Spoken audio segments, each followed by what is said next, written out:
All right, so we're running the fuel lines now, and what I ended up doing is what pretty much everybody else does. It's I think it's a C5 Corvette regulator and fuel filter in one, but this is a Aeromotive 340 liter per hour pump, and the Corvette says they only say this one will do 255 liters per hour, but the Holley one, which I had to mark because they're exactly the same, and there's your part number, says it'll go up to 450 something liters per hour.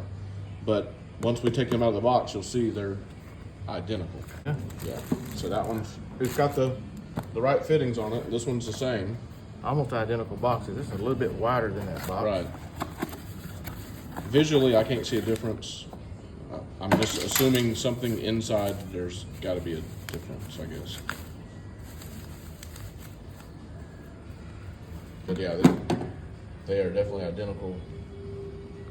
But like I said, this one will hold up. It says it'll flow, or will allow a 450 something liter per hour. This one says 255.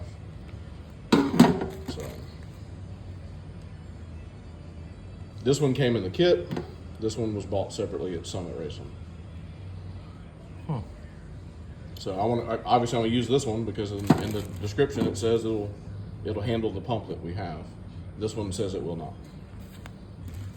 You're trying to see a difference, huh? What I can see is there's a plate in there, like the orifice down, and there's no plate in this one. You see that little? Can you see it on the video? One has like a little. I see something shiny in there, yeah. Yep. This one does not have it. Okay. So maybe that's enough to. Maybe it's enough to make it flow more. Yeah. Because if it doesn't have it, it's not going to slow it down. Right. So. Yeah, and that's the. I did that myself. That's the inlet. There's your outlet. Yep. And then the middle is the return. Okay. Sweet.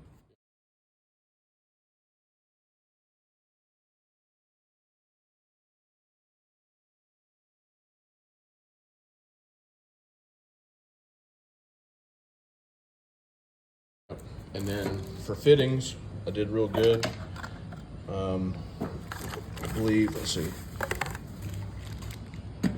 They're both swivels. This is a 6 ORB, and there's your part number. This one's a NPT 3/8 to 6AN, and there's the part number for it. I went with swivels, that way you can line these up however you want to. That way you're not just stuck with wherever it tightened up and it stopped. You don't have your line like that. I can put it right there, whatever. And we're gonna run these together. So this is the feed going to the motor, and this is gonna be the return. All right, so we got the feed hooked up, returns hooked up. Probably put a little zip tie on that, something like that.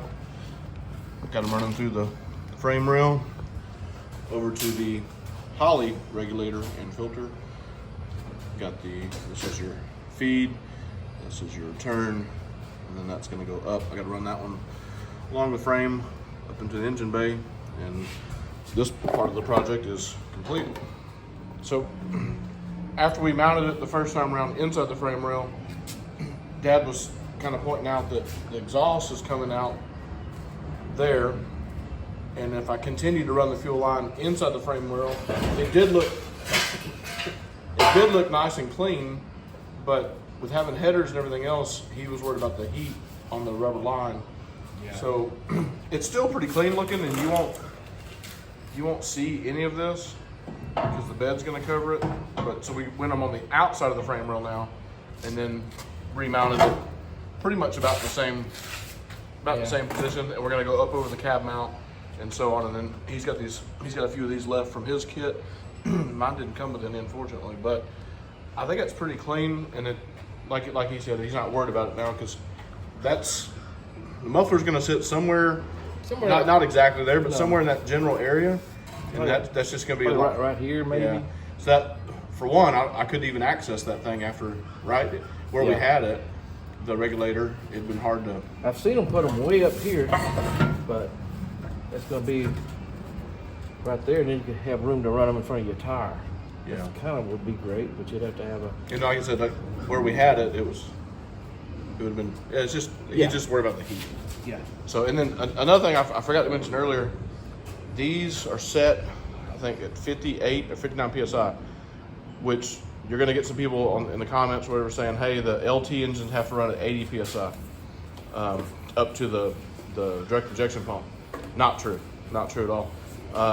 Swap time and a few other people have even said that this LS basically regulator and filter factory set to 58, 59 PSI works perfectly fine with the LT.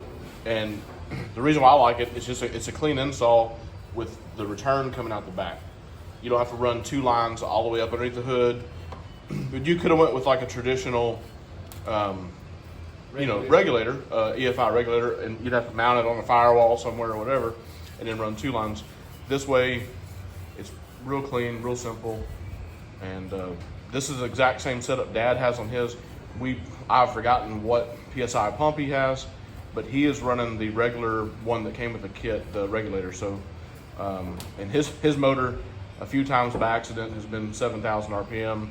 So it definitely has enough fuel up to the direct injection pump. So no worries there. All right, so fuel line is ran under the cab on the outside of the frame rail, all the way up to the engine bay now. And you won't see any of this once the bed of the truck's on. And we went ahead and Dad had some 5 lugs that would work for now. So we got it back on the ground.